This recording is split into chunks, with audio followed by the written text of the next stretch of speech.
Yeah, welcome back, kings and queens. We're still on the track where we analyzing all the evidence that was tendered by the state witnesses. Today we're concentrating on the evidence of Constable Jonathan Wendell. Now, before we do all of that, please like the live, please comment, please share the live, and also make sure that you check our playlist called Deep Dive with AI on my channel so that you get more acquainted with this subject and you get a full picture by looking at all the videos concerning this series. Before we go to our usual modus operandi, let's just watch a video of Jonathan on the stand being cross-examined by Mr. Advocate Mgomezulu, and then he does contradict himself, but we'll get into that as we discuss with AI. Let's take a listen. Let me just reduce the volume a little bit because it's going to make some feedback. Yeah, let's go. Where Constable Wendell Jonathan is testifying on his version of events at the Senzomiwa murder trial. Jonathan escorted both accused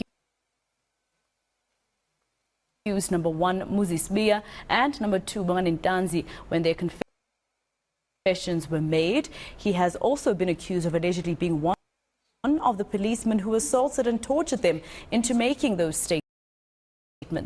Our reporter Manqoba Mchunu is following court proceedings, and he joins us now live from the capital. So Manqoba, what has been the response from the constable on allegations that he participated in this alleged assault? Well, Masiko Constable Jonathan disputing some of the evidence that has been led by the defense. So they've put the version of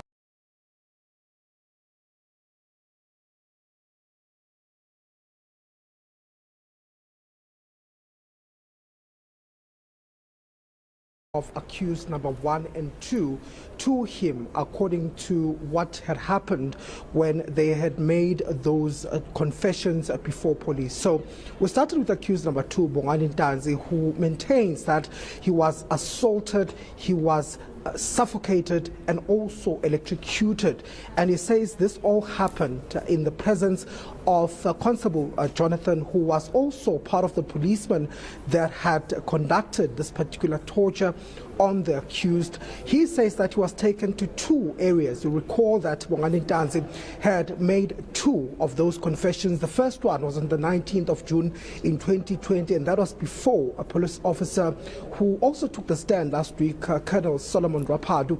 The second one was before Magistrate Vivian Cronje, who also testified in court. And he says on both those occasions he had been assaulted prior to him being forced to then sign prepared documents. But take a listen to what came out in court. Between yourself, you can't recall, between yourself and Mabena, there's a person who poured him with water. He had a container and poured the accused with water from his front part of the body. I have no knowledge of that, my lord. That's when Brigadier Kininda told accused number 2 that he must tell the truth about the death of Senzomiwa.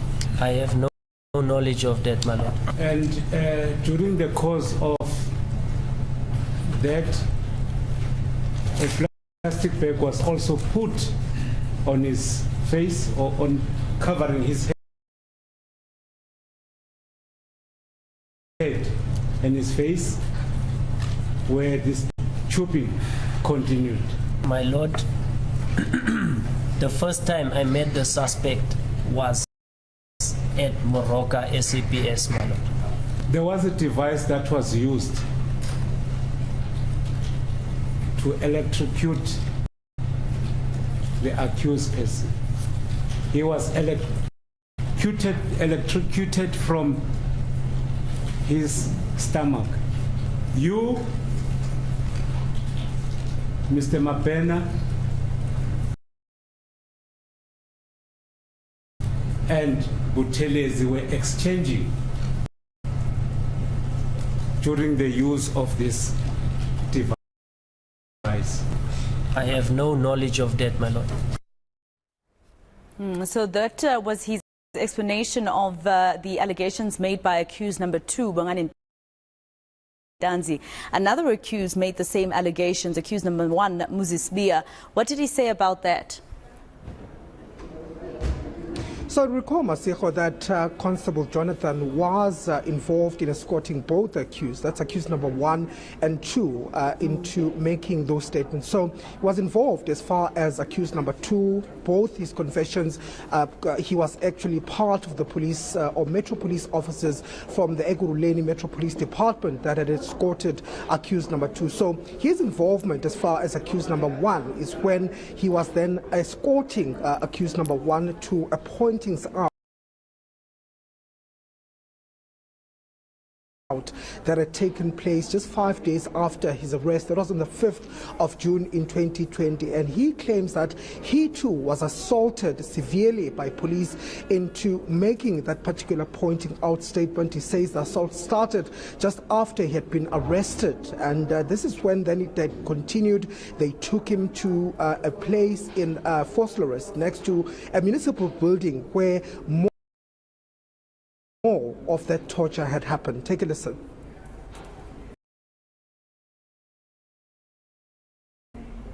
He was beaten, he was choked with a plastic bag and asked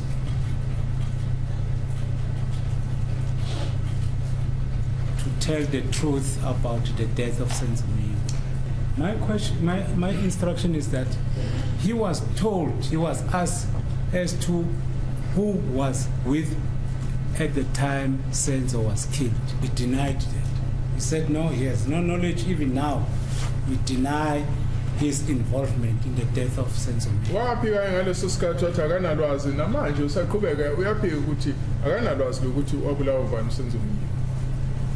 Do you know anything about that? No, my lord. All right, Manqoba Mkhunu live for us inside the High Court in Pretoria with that report. We'll catch up with him a little later on. And of course, just to remind you, we do have the Senzo Meyiwa murder trial on our enca.com website. It's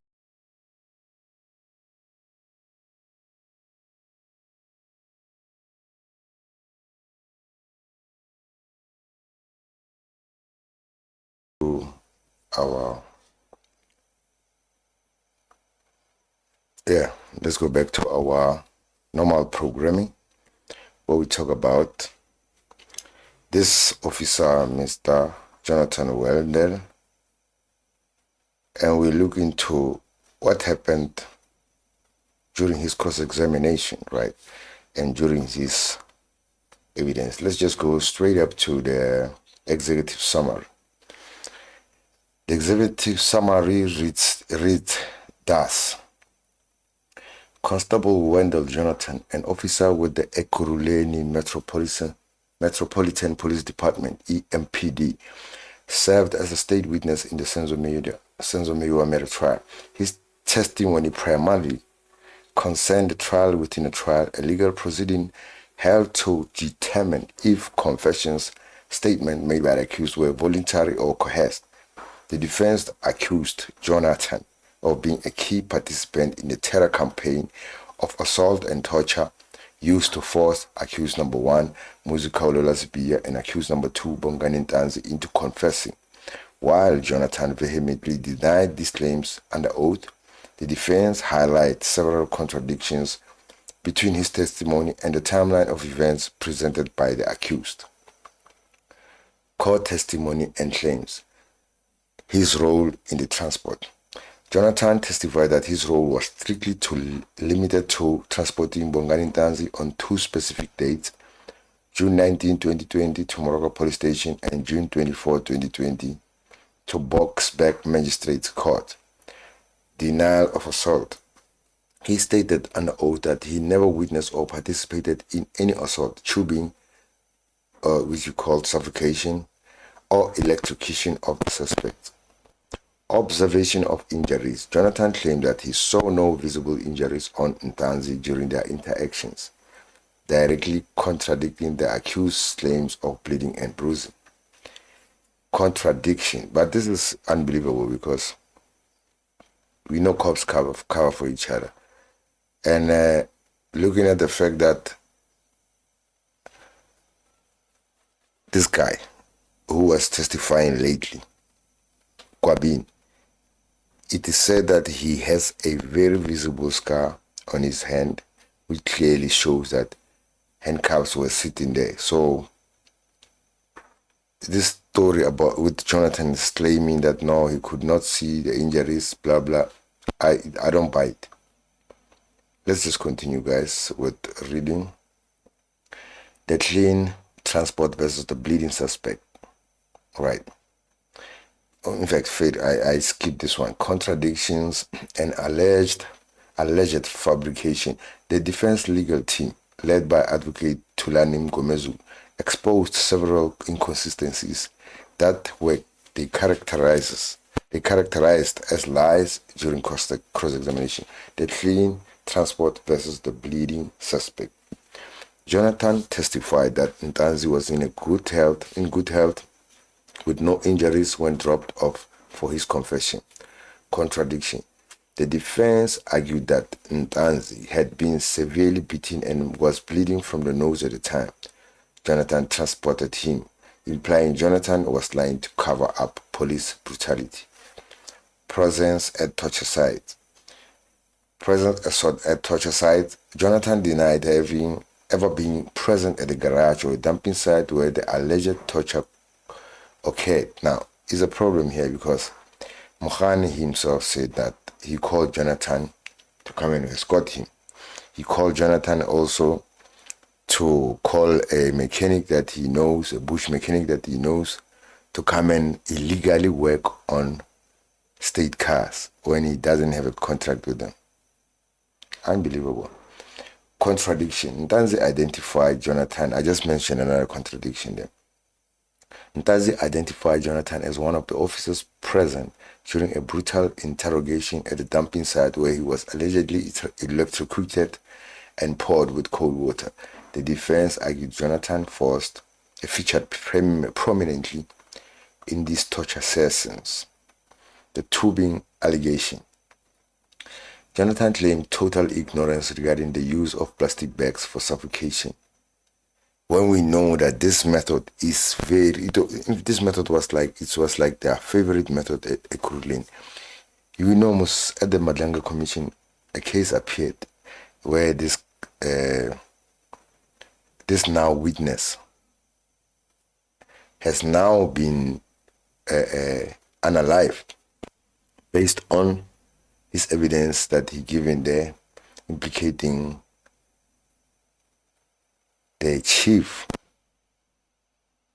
of police, like in that area, Juju, Julius Mukwananzi, and other guys who were with him. So there's one thing that I always used to ask myself when it comes to this, like when it comes to the Madlanga Commission and the way they were approaching how this witness testified. They knew that these witnesses would be bringing in implicating evidence to people who are who will not hesitate to take action. I mean, he's talking about somebody being unalived and be choked with that plastic. This is what brought us here, the plastic bag tubing. We're going back to our subject. We're just dwelling into a little bit of this Madlanga thing. The thing that I did not understand about that is these guys' voices were not even disguised or something like that. So if you knew this guy, if you had talked to him before, if you had been in that kind of situation with him before where he witnessed you unaliving someone, you will probably be well acquainted with his voice. Hence, it will be easier for them, the culprits, to identify, oh, this is the guy who's snitching on us. Okay, then fine, we got him. Just based on the voice. They didn't even apply AI or any tool, any electronic tool, just to disguise his voice, at least. As long as they know that this guy is willing to take a stand. Now, this guy was just allowed to speak using his voice, and Mkonazi just sat there lying and said, no, I don't know him. I've never met him. I don't know who that guy is.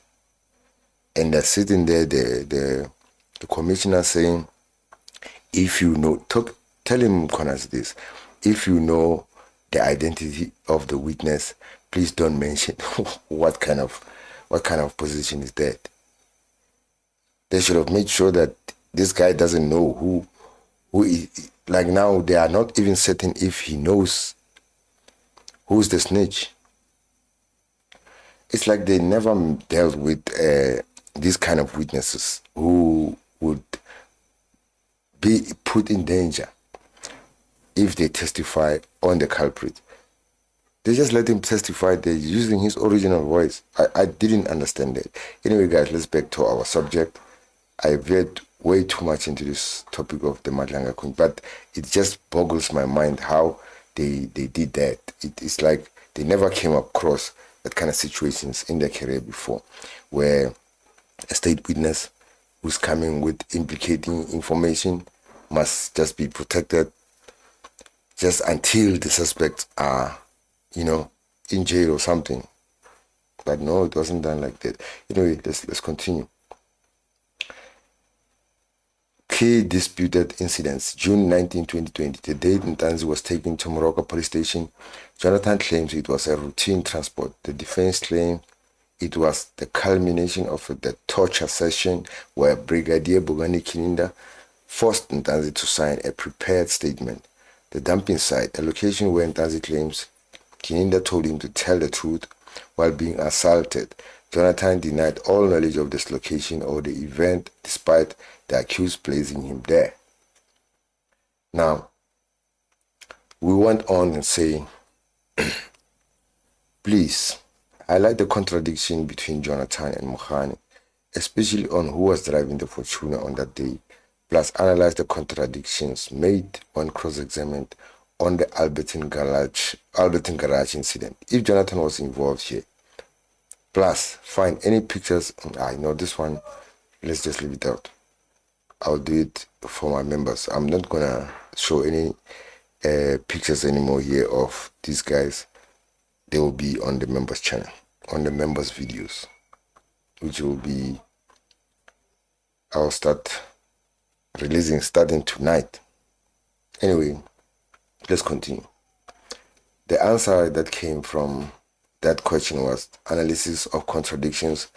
Constable Wendell Jonathan versus Sergeant Busimusi Mogane.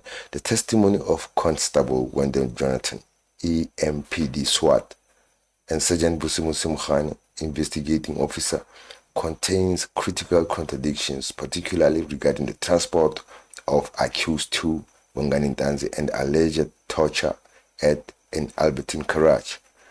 The Fortuna and the driving contradiction. The primary conflict resolves around who was present and driving during the transport of Bongani Ntanzi in June 2020. Sergeant Mogane's version. Mogane testified that he was driving the Toyota Fortuna transporting Ntanzi. He claimed that due to mechanical issues, smoke and oil and light, he stopped at the garage near Albertine Gray Avenue. Now, this was the culmination of the lies, the beginning of the lies, where Mogane was starting to cook now. When he realized now that they got me, he started to cook. He tried to run to mechanical issues, but he forgot that the day before he had just testified and said the car, when he was asked about the speeding limit, he testified and said no, the car was from service. It was nice. It was driving nice, so it was just going well. It was just agreeing with what he was saying. He was saying with his foot, right? He was telling the car go. The car was agreeing. Hence, he was That's the reason why he was breaking so many speed limit across so many routes. And then he said, no, the car was nice. The car was serviced. Now here he's coming, the car had mechanical issues. Crucially, Mogale stated that he called for backup and Constable Wendell Jonathan and his crew arrived at the garage to escort them from the Moroka police station. When Jonathan said he met Ntanziwe the first time, when he was transporting him to Boxback, and into Moroka, in fact, that's what he was saying. That's what he said. He said he only saw him the first time when they were taking him to Moroka police station. Now, Constable Jonathan's version. Jonathan testified that he never drove the Fortuner while with Mogane during the investigation stops. He insisted that they only transported Ntanzi on 2 specific occasions, escorting him to Moroka police station for a confession June 19, 2020, escorting him to the Boxback Magistrate Court June 24, 2020. Direct contradiction. Jonathan testified, I was never at the garage with the accused or Sergeant Mogane. He claims his first meeting with Ntanzi was at the police station, not on the road or at the garage, as Mogane claims. The Alberton garage incident.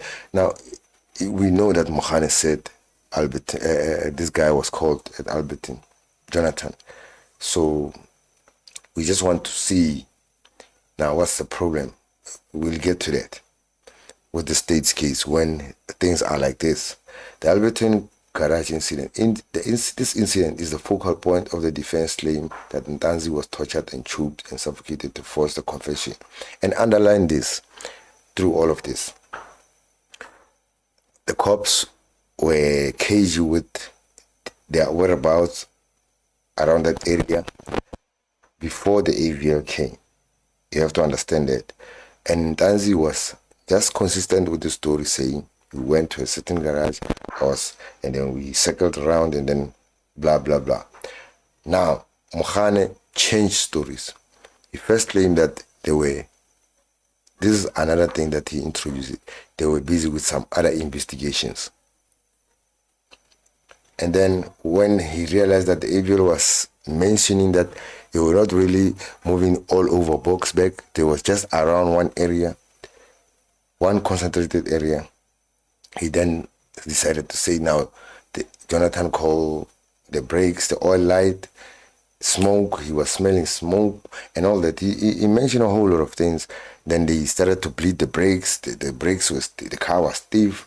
He mentioned a whole lot of things that didn't make sense. The thing that really didn't make sense that, wait, I just want to check my mic, it's making noises. Yeah. The thing that doesn't make sense is him trying to convince us that a bush mechanic can just rock up and start working on government vehicles without any contract, without any vetting, without that guy knowing whether he's going to get his money. How is he going to get this money? Because government, they deal with tax clearance, all that. CSD, you have to be registered on the database and all that. Like, it's a whole lot of things. You can't just rock up and start working on government cars just because a sergeant and a constable is telling you to do so. So let's continue. These are the lies that Mogane was trying to convince us. Mogane's admission under cross-examination, Mogane considered that they did stop at an engine garage in Alberton due to car trouble. We placed Jonathan at the scene, stating that Jonathan's team arrived to assist and escort them, directly contradicting what Jonathan was saying. Jonathan's denial. One cross-examined by advocate Tulani Mgomezu. Jonathan vehemently denied being at the garage. He rejected Mogane's version that he provided backup there. Defense argument. Yeah, I just wanted to correct the mic, it's making noises. The defense argument. Defense argues that Jonathan is trying to distance himself from the location where the alleged torture took place. If Mogane is telling the truth about Jonathan being there, then Jonathan is perjuring himself to avoid being implicated in the assault. Analysis of cross-examination on Albertine. During the trial within the trial, contradiction exposed significant credibility gap in his evidence.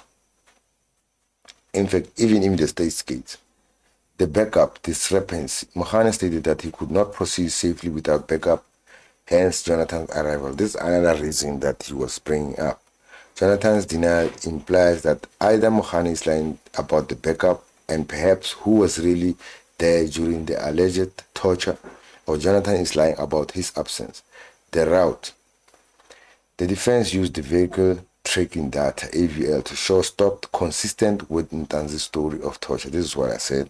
Mogane tried to explain that these as mechanical checks or buying water, but his placement of Jonathan at the scene, which Jonathan denies, undermines the coherence of their timeline.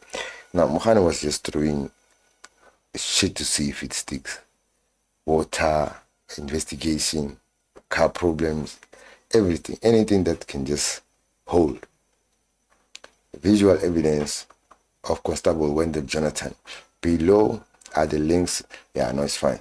This is where Jonathan is testifying in court, where his appearance and demeanor can be observed. That the really line there, Jonathan is not there. It's just we're watching the wall, we're watching the defense, we're watching Rata. They never really showed us.